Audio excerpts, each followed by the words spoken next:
Welcome to the Wizards of Biobanking podcast. I'm Shrikant Adiga, CEO of OpenSpecimen, and I will be interviewing biobankers from different backgrounds and countries to learn and explore the world of biobanking. Hope you will enjoy this interview series as much as we enjoyed producing it. Thank you. Okay, so this is the first session of a new podcast kind of format that we are starting, which is called Wizards of Biobank. So our first Wizards is from the Origins project at Telethon Kids Australia in Perth. Nina and Courtney. Let me first start with asking Nina and Courtney to kind of introduce themselves, and we can get started. Yes, so I'm Nina DeVas. I manage the Origins Biobank here at Telethon Kids, and Origins is a large birth cohort that we're running. It's a research platform, but really sort of entails a large birth cohort run here in Perth. We are aiming to recruit 10,000 expecting mothers, so pregnant ladies, and we follow the ladies with their partners. The partners are optional, and then their babies when they're born to the age of 5. We collect biospecimens from those ladies, and so we're ending up with quite a large collection of samples. Now, my background is in immunology and childhood research, so I've done a bit of work in clinical trials and a lot of work around this sort of lifetime, I suppose, with pregnant ladies and kids, and what disorders or health problems might develop in kids, and we're trying to work out why that is happening by looking at their biospecimens. Hi, I'm Courtney. I'm also with the Origins Biobank. I've been with the team for about 4 years now. I previously had a bit of a experience in genetics, so I started working out with asthma research, pivoted over to a bit of pharmacogenetics, breast cancer, and then I started out with Origins in a biobanking role after completing a master's in biotechnology and looking at sort of the commercialization in that degree. Okay. How old is the Origins project? So when did you guys get started on this? So the project has been in design for quite a while. So I think the design started back in 2014, 2015. It took a long time to get the project up and running, especially from an ethics perspective. And the project started recruiting ladies and collecting samples in 2017.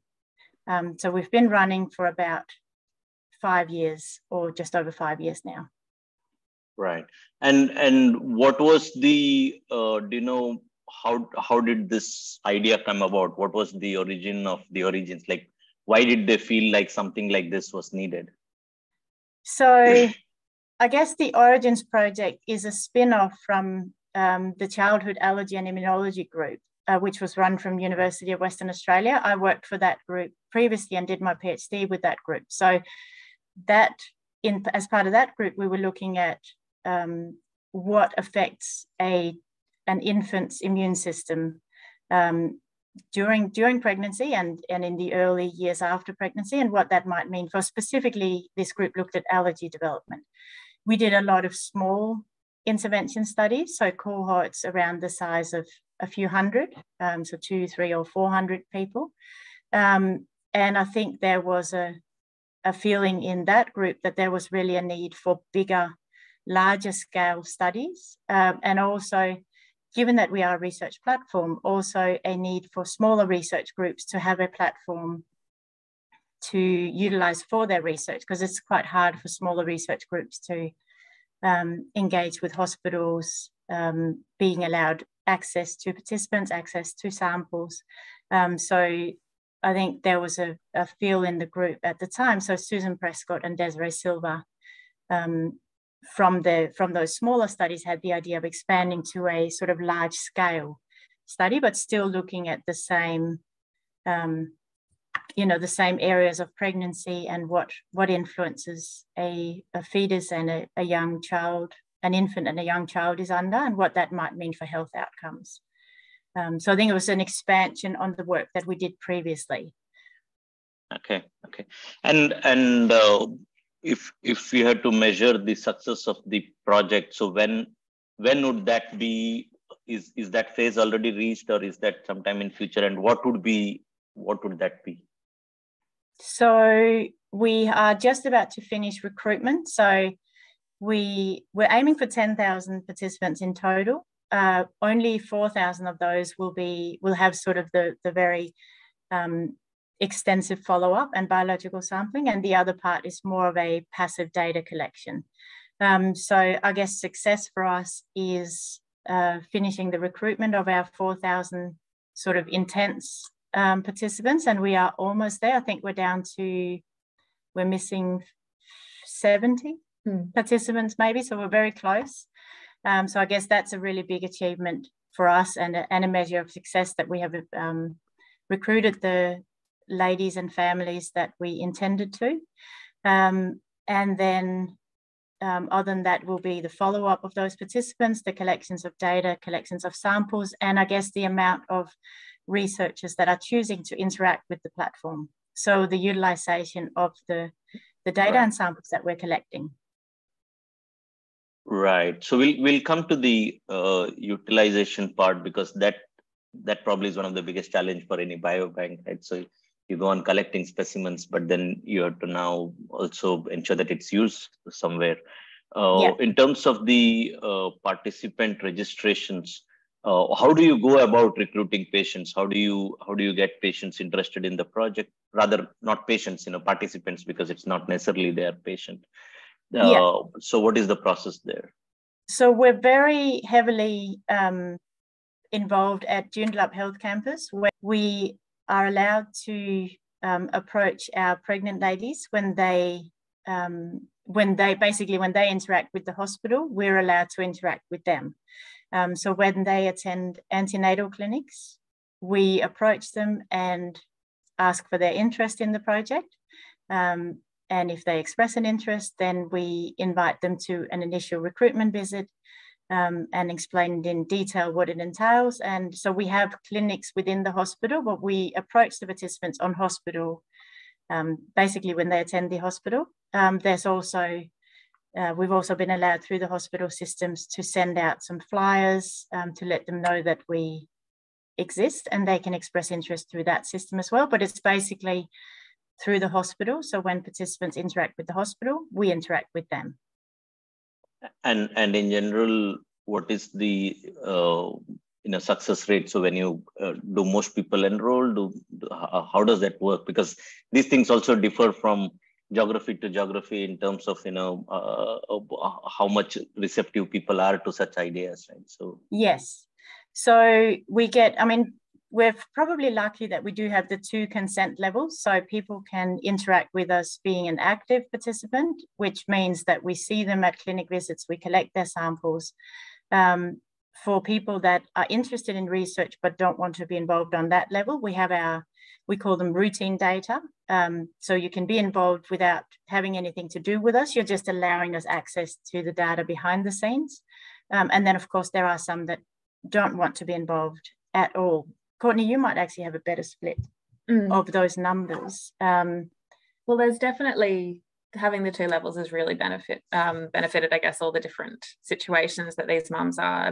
Recruiting at an antenatal time point, you've got first-time mums that are learning what sort of time commitment they're coming into. You've got mums that are pros at it from years down the track. I think having the 2 levels has been really beneficial. The routine data one is definitely a much easier appeal, I think. But you also do then get, because it's at that antenatal time point, the mums that are so invested in their kids' future, or the mums that are really wanting to see how the benefits of this kind of biobank might prove down the track. So it's kind of the 2 different people that I think we're targeting with those recruitment levels. And there's some people where it is just too hard basket sometimes, and some where they're just keen to dive right in and take on every single possible sub-project, every single sample.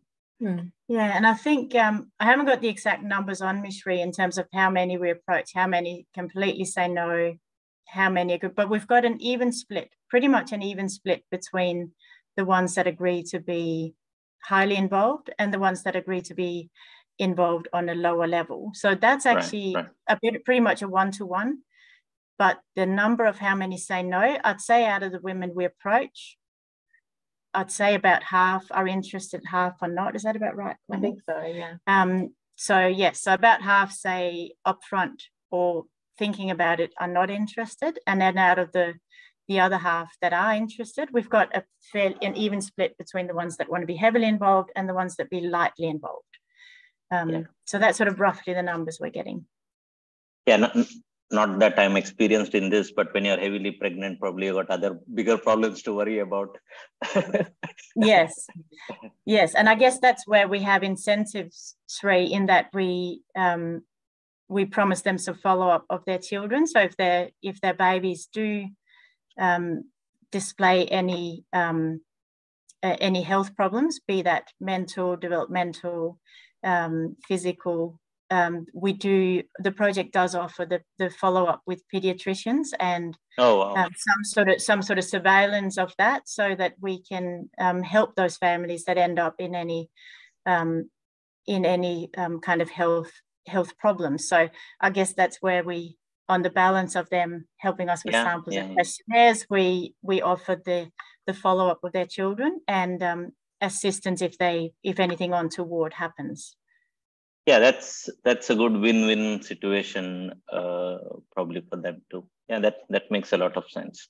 So moving on to so you touched briefly about the consents, and it seems like there are two levels of consents, where either you are fully part of the active participant in the study or more passive. But are these broad level consents, or are there specific tiers or specific questions being asked, where based on these questions things get decided as to whether their samples can be used here, or for example, outside, can the samples be given outside Telethon Kids, or is it only for internal researchers? Or is it just a broad level consent that we can do whatever we want to do with the samples? Yeah, so it is quite a broad consent, and that is why it took a while to get us through the ethics process to get the project approved. So it is quite a broad consent.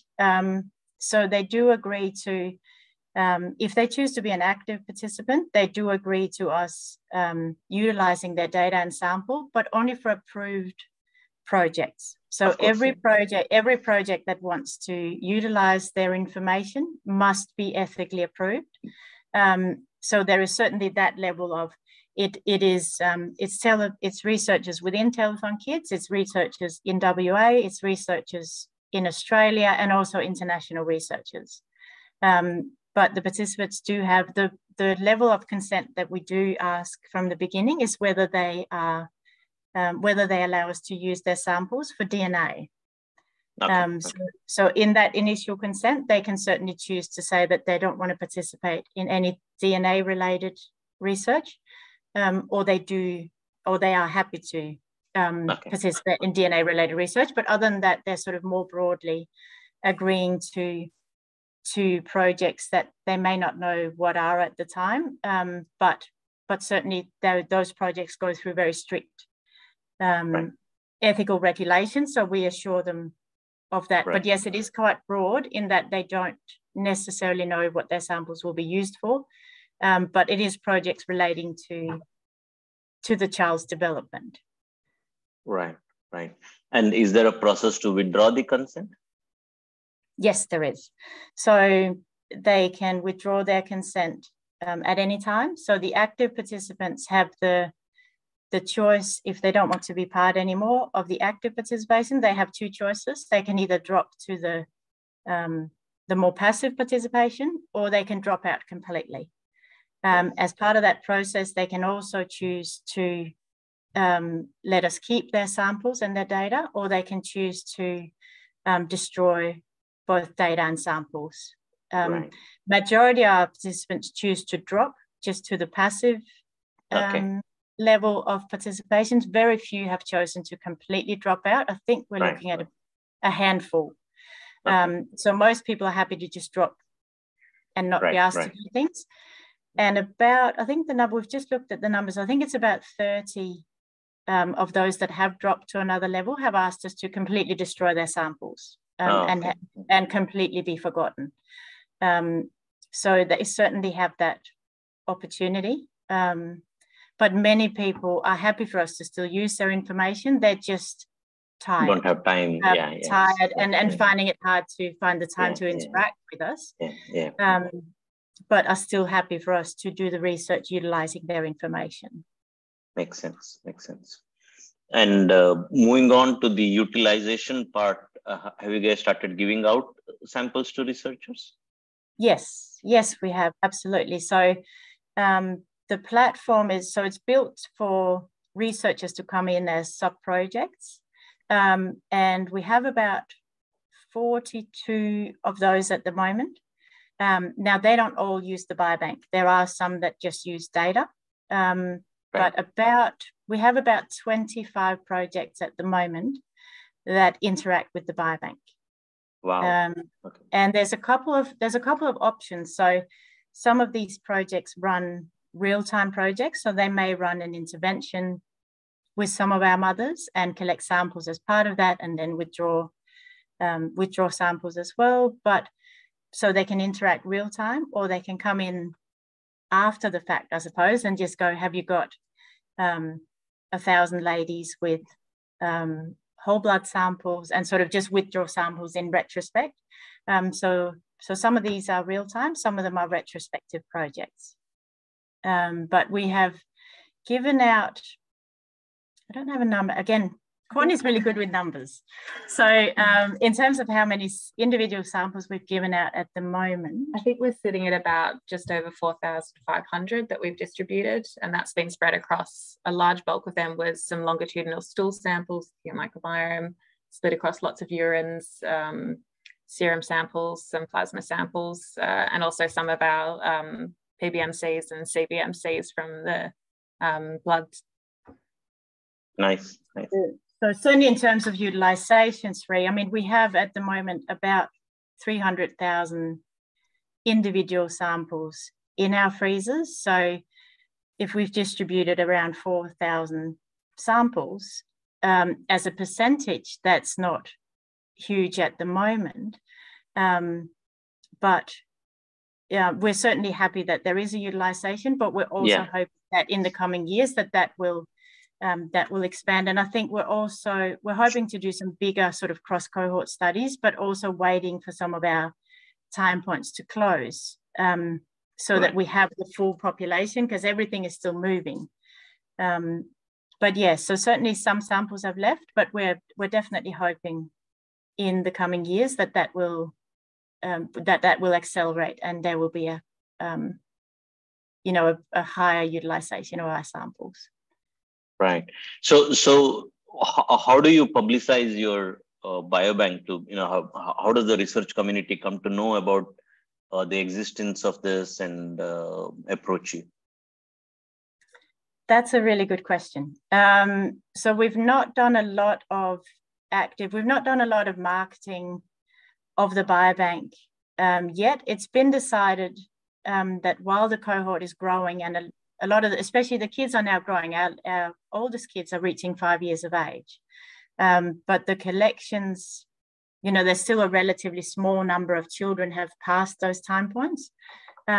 So we've been holding off a bit because the collections haven't been completed. We've decided to hold off a bit, but I think as of next year, given we are finalizing the mothers, then we'll finalize the births mid next year. So in that sense, our collections are complete. And there's certainly, marketing being discussed, how we will promote those collections more very soon. But we haven't done a lot of active marketing. We present at conferences, and there's certainly ways to interact with us, but it's been more passive for us so far, as in we're getting approached by researchers we haven't done a lot of marketing as such.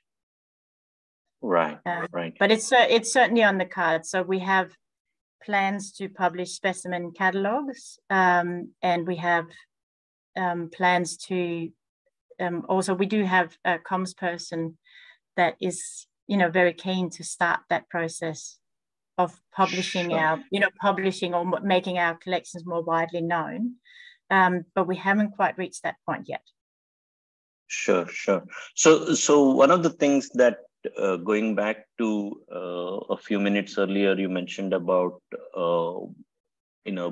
some researchers only using the data, and that also means that you would be collecting good enough data for people to make use. So how do you plan that as to what data points to collect? Probably it's different at the mother level and the child level, etc. So is that all decided before the project starts? Has it kind of changed during the period of time? Yeah, that's a really good question. So I think Origins set out interacted with researchers in a lot of research fields, and we kind of asked every field what would they see as the essential information to collect. So say for the environmental researchers, for the allergy researchers, like what is it that we must collect so that you can do your research? And I think that was a good process in that we got a lot of expert input, but it also generated an incredibly large amount of questions for the mothers relating to themselves and their children. And I mean, if you answered all those questions, we would have an incredibly rich data source. But we have also found that there's been a bit of pushback from the participants because it was too time consuming. So we have had to, a couple of times, had to reduce the questions that we ask, because after all, it is a balance of what we would like and what the participants are happy and willing to do. So there's no point in us asking incredible questions if they're not answering. So we have scaled back quite a bit. What we initially thought was reasonable has changed to, has been scaled back in a few rounds. So we've also, for example, during pregnancy, we had 3 follow-up visits in pregnancy. So we saw the mothers at 20 weeks, 28 weeks, and 36. We've had to drop that 28-week time point. And similarly, in infancy, we had a 2, 4, and 6 follow-up time point and have decided to drop the 4 months time point, just because it was too much of a burden for the mothers, and we were running the very real risk of people pulling out because they felt overwhelmed. Do you also do online service, collection of data via online service? Yes, we do. So through RedCap, we do send out online questionnaires. So there's a couple of different questionnaires. We have our sort of Origins questionnaire, which talks about family history and a number of different health domains. And then we have some validated questionnaires, such as dietary questionnaires and a stress questionnaire, so the DAS questionnaire. So we have a couple of sort of validated tools that also get sent out to the participants. And I don't know, Courtney, you might want to add something. There's also some of the early Connors for the children around 3 years and 5 years, and Australian Eating Survey for the dietary information on all the participants. Yeah, okay. So as the children go through, so developmental questionnaires, but so it's a mixture of questionnaires that we have made up and of sort of validated questionnaires as well that are easier for the researchers to work with. And the project stops following up with the kids when they're 5-year-old, is it? On the current funding, yes. So the initial funding we received covers the follow-up until the children are 5, and we're working very hard to get some funding and keep following them up, because there's obviously a lot of things in terms of health issues would be developing around that age, and we'd love to see them for a bit longer. So just conditions like asthma, Right. allergies certainly change, and a lot of things happen in that next period. And there's a lot of testing we can do, like respiratory testing, that the kids are only old enough for at around the ages of sort of 6 or 7. They start to become more proficient in those sort of tests. So we're looking high and low for funding to continue, but at the moment the core funding will allow us to finish the 5-year follow-up. Okay. So let's take a break from the serious stuff and let me ask a few questions about yourself.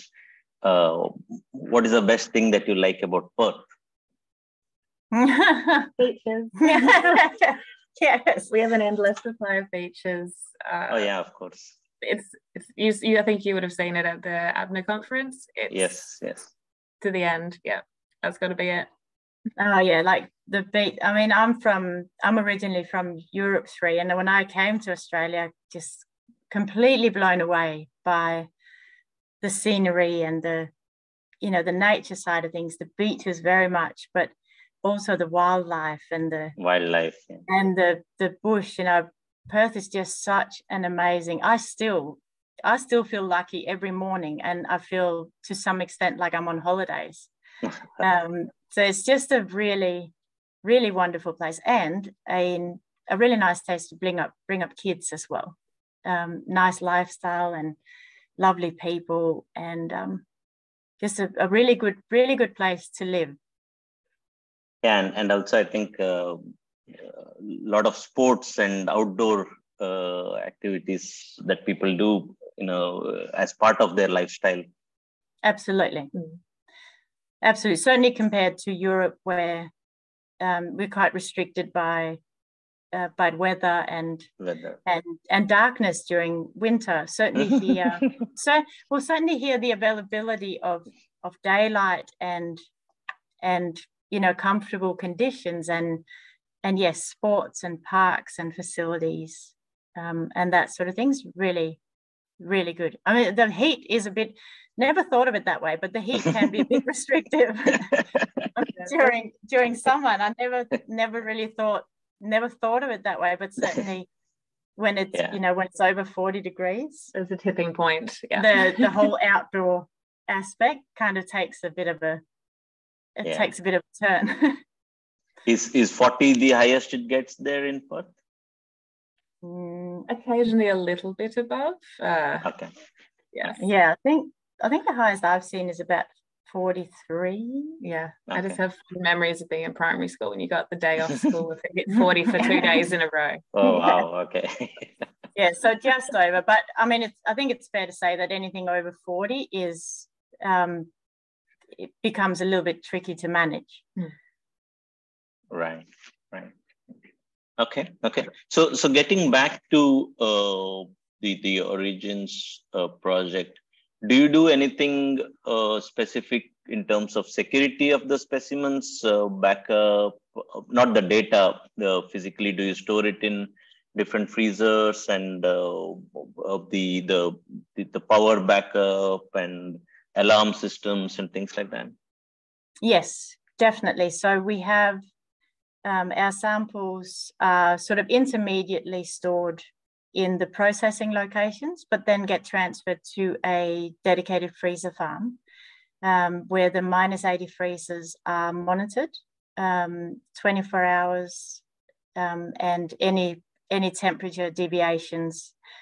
We get alarms. We've got backup freezers switched on so that we can move samples quite quickly if there's any issues with any freezers. So yes, definitely we have that. And we have our live cells stored in liquid nitrogen tanks that are also in a monitored facility. I know some facilities break up their collections so that they have duplicate collections, just in case one facility ran into trouble. You have the backup facility. We don't have that. So all our collections are in one location, and basically there's just, certainly in Perth, and I don't know about other locations, but certainly here there's a real shortage of freezer farms, as we call them, or freezer facilities.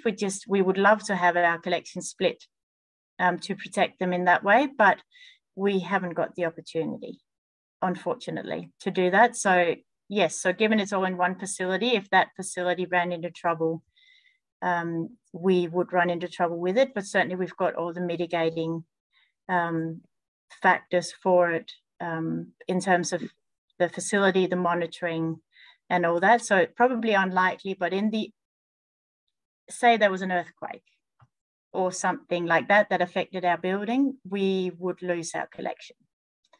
Sure. But yes, as far as sort of within reason, within reason, we are very well looked after in terms of risk risk mitigation. But yes, if there was any sort of any drastic, if there was any drastic event, we don't have a duplicate collection. Right. Yeah, the thing with risks is that you don't know what you don't know. So when, like, for example, COVID, right? Who would have thought before COVID that, we would have such a situation? No. Yes, so there's that. But yes, I'd say Sri, within reason. But if there was a natural disaster or something very, I guess even in that case, if we had two collections across Perth, it's likely that both sites could be affected anyway. But yes, we're probably if there were any major disaster events, we'd be vulnerable to that.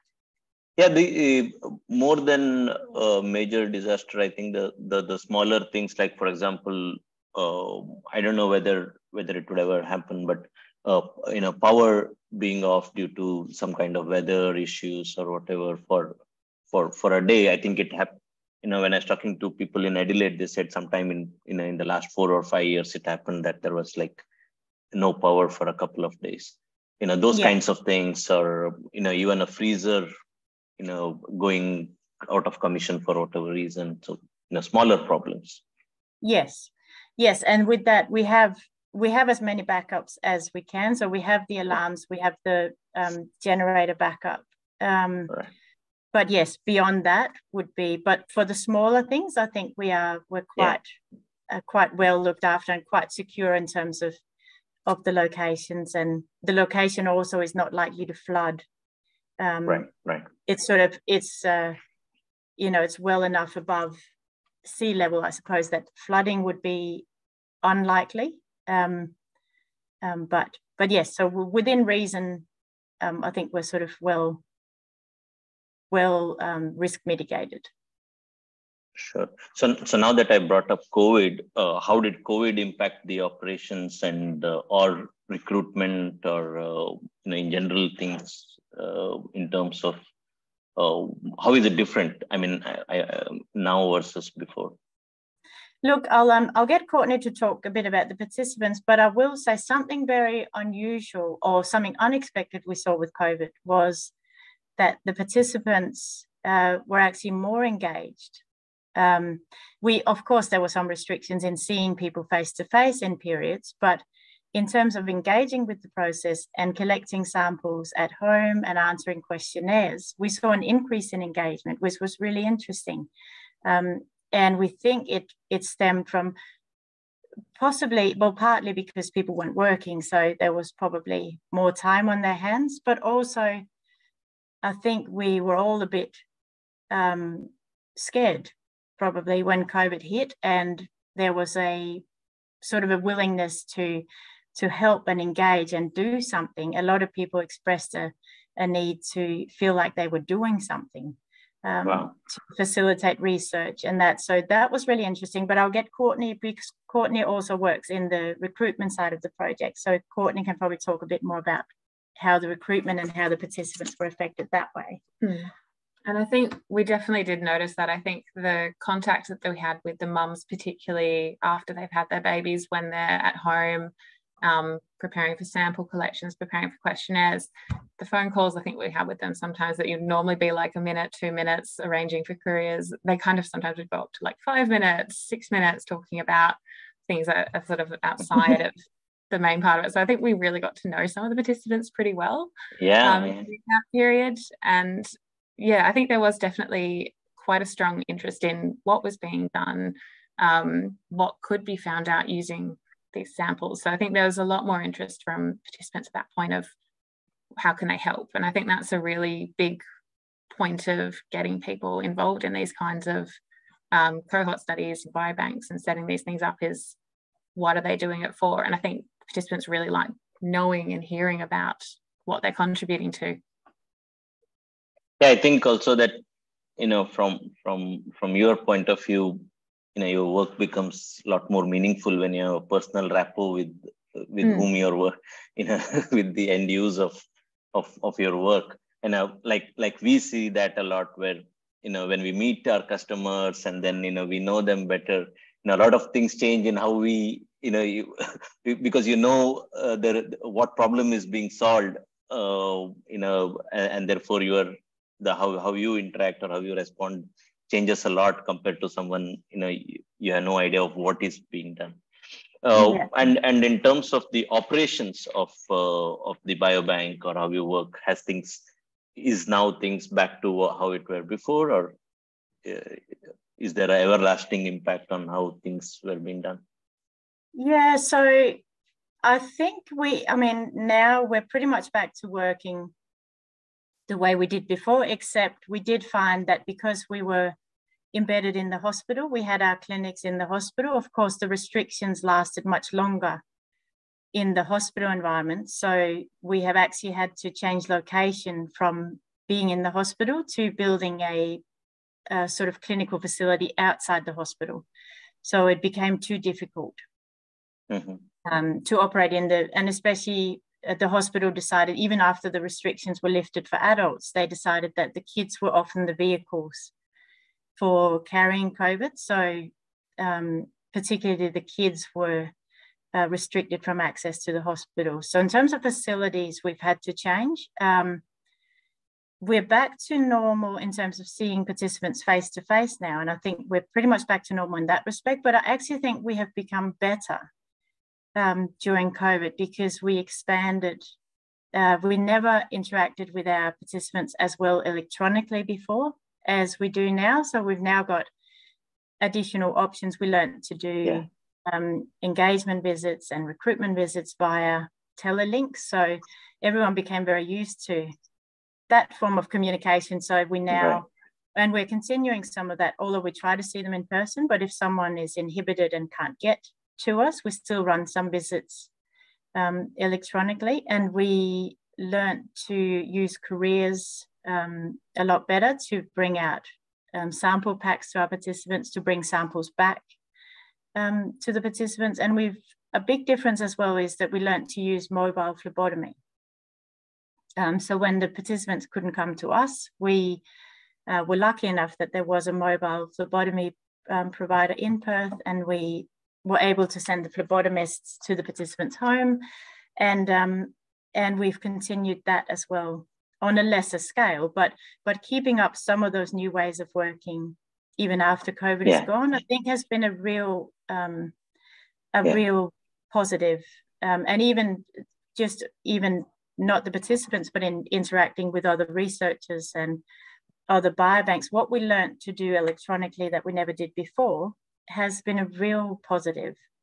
So I think we learned a lot from it. But although we lost some interaction face-to-face with our participants, we lost some samples that we couldn't get close to them while we were working all this out. So we certainly lost some samples along the way, but once we worked it out and mitigated some of that, we got better compliance during those lockdown periods, and certainly now have improved our day-to-day operations. Yeah, so now that things are getting almost normal, you can keep the good part of the so it kind of get the best of both worlds.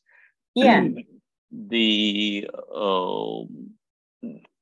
other part that I wanted to touch upon was training. So how do you keep yourself abreast with the latest things happening in biobanking and the rest of the things around it? And also, is there a training process for the staff? Are they annually? Do they have to go through training annually? How does that work?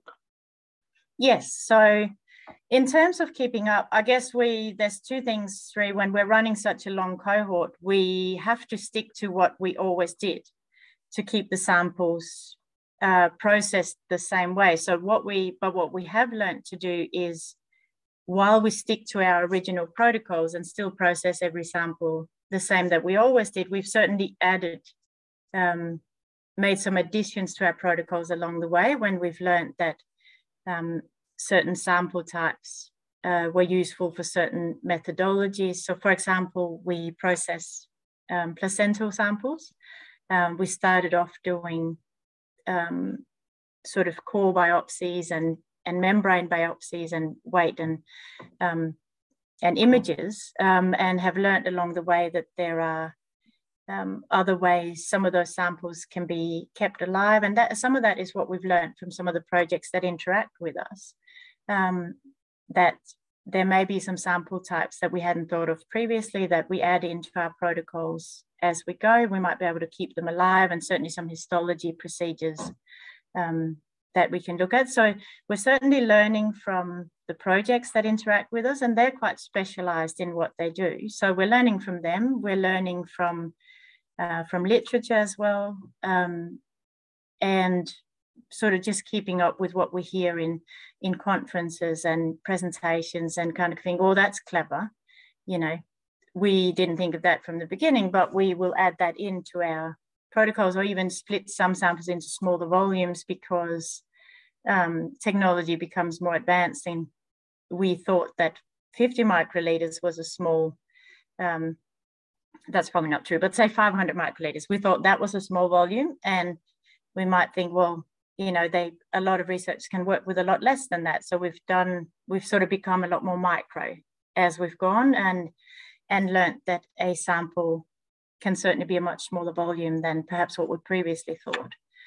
So we're saving space that way, and also aliquoting to smaller volumes so that they can be utilized by more different researchers. So yes, so we're keeping up as best we can, and learning from, and it's tricky because it's a big world out there. There's many areas and many things to think about, but we're certainly sort of attracting that knowledge and adapting as best we can. And just a really exciting collection that we have just sort of become able to get. We've started collecting amniotic fluid from some of our cesarean sections, and that's basically because one of our obstetricians has found a way to collect that sample really well and is willing to interact with us. So it's also sometimes those collections with specialists being willing to, you know, having ideas and being willing to help us with those collections. So there's not much point sitting in the biobank and going, we'd like amniotic fluid. You need someone there with the woman, and someone who's a medical person who's able to and willing to, and to do those collections for us. So it is also about the people around us, what we have access to. That can. You guys also collect a bag of dust, right, from the parties? Yes. Yeah, that was the first time I saw. I want to say something nice about the dust tree, but I don't think you say something nice about the dust. We really love the volume that we have. It shows the generosity of our participants and the volume of the dust that we have been receiving. We have so much dust. Like, yes. It is not even. We literally have boxes upon boxes upon boxes of dust, and we've run into real trouble as to where do we store it, what do we do with it, and we've just started. Courtney and I have just started that process of getting it, you know, sifted and turned into something more manageable. But we're literally drowning in dust, and just one of those things. I don't think it's one of our favorite samples, but we have a lot of it. Maybe you can vacuum it and suck the air out of it or something. Oh, Shreya, we should send you some pictures of what we find in these dust samples. Like, it is, I think so far we've found a small pair of scuba diving goggles from a small Barbie. Wow. Glitter. So we're getting to see what people are doing. Yeah. The pink glitter kind of gives away if it was a boy or a girl, if it's the antenatal dust, I guess. You can do an annual auction fundraising with all the... We'd love to, Sri. If you know anyone that wants a lot of dust, please send them our way. Because there's no shortage of dust. So the other part of the question was annual training. Is there, and also linked to it is there any certification of the biobank that you already done or aiming to do?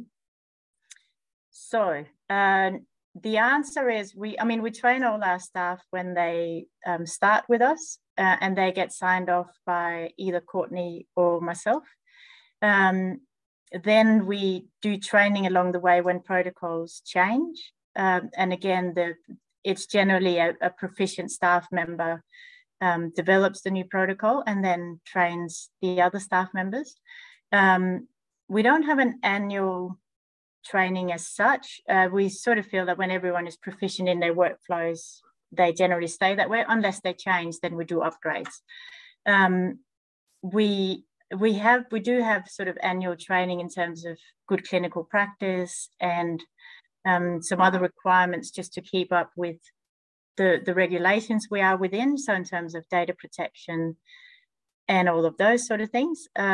And in terms of being accredited, we are not yet, but we're watching that conversation very carefully. And certainly at the ABNA conference this year, I've been following it for a couple of years, very interested to see where it goes and very open to becoming accredited. So we'd like to, and I think it's coming in the future. I think there will be a requirement. Even if there's not a requirement, I think there will be an advantage in being accredited. Right. And, perhaps in attracting funding, perhaps in who will, who people choose to work with, and knowing to which standard a biobank operates, I think is going to become really important. And then I wouldn't be surprised either if further down the track it becomes a requirement. Right. So we're following that conversation very carefully and certainly made a lot of notes in those workshops at the ABNA conference this year. But I think we'll go down that path, Sri, and I think we will. I think we want to, and I also think we'll have to. But as far as at the moment, of course, we're using the software we use and a lot of things are, we're working within the parameters of what's acceptable and, sort of accredited in that sense. We're working within certain frameworks, but in terms of our staff and the biobank becoming accredited, I think we'll move in that direction. Right. So many of our American customers are CAP certified. So I think it stands for Clinical American Pathologists or Center for American Pathologists. So they, and I'm not sure whether it's purely an American thing or whether it's an international certification and whether there is an equivalent Australian, or in the rest of the world. But that's something that a lot of our customers do in America.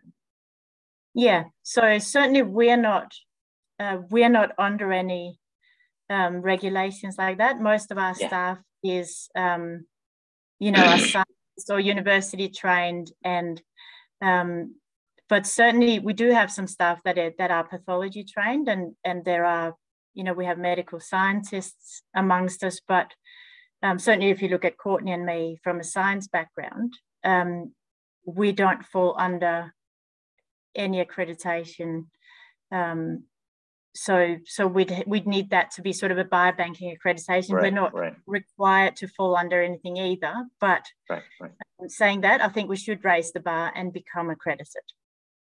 Right. Okay, so moving on to the last part of the of this session. So it would be incomplete if I don't ask you about OpenSpecimen.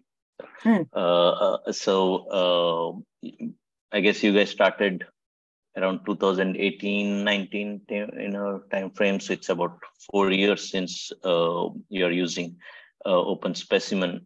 How many people today have access to OpenSpecimen? And before OpenSpecimen, what were you doing? I don't remember whether you guys started with OpenSpecimen or whether you're using something else like Excel sheets, etc. before. Yeah, so I might just tell you a bit about the history, Sri, and then Courtney certainly has some more details. So before OpenSpecimen, we were operating between Excel spreadsheets, and because we also work with the pathologists, the sort of Western diagnostics there, we were also tangled in a system internal to the pathology department, which was called Ultra. So our data was captured in at least 2 different forms. We also had some data, I think we had some in REDCap as well. So the data was there and it was accurate, but it was incredibly difficult to extract anything from there. If anyone asked us what number of whole blood samples we had, it was literally hours to pull that out of different systems and mend it together, and almost impossible, even at that stage, like let alone how it would have been today. Right.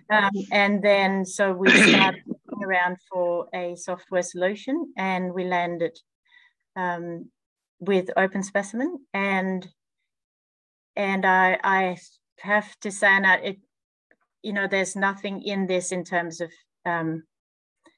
trying to please anyone in particular on this call, but we are incredibly pleased with OpenSpecimen. We now have, so it took us a little while.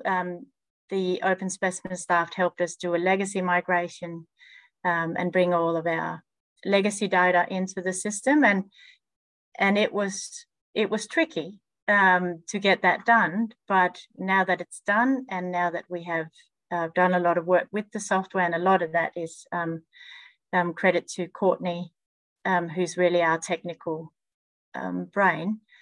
Now that it's done, and we continue to optimize the system, but now that the point we're at, we have data that's under control. We know exactly what's going on. We can extract data really easily. We can input data really easily. The software interacts with our clinical system, so which runs in REDCap. And we couldn't be more pleased with what OpenSpecimen has done for us. And I think in terms of, the technicalities, Courtney, in terms of how many users we have. So I think within the Biobank, we've got about 7 people regularly accessing it, data entry, data QC, pulling out, entering all the distribution details, following up on return samples. So we've got quite a big team that's got access to it. The majority is our data entry, I'd say, at this point, and the data QC. And do you give access to the researchers to look at catalog of specimens, things like that? No. So, Sri, I will say we're quite picky about who we let into the system. So it's mainly our Biobank staff and a couple of data trained people that are allowed in there.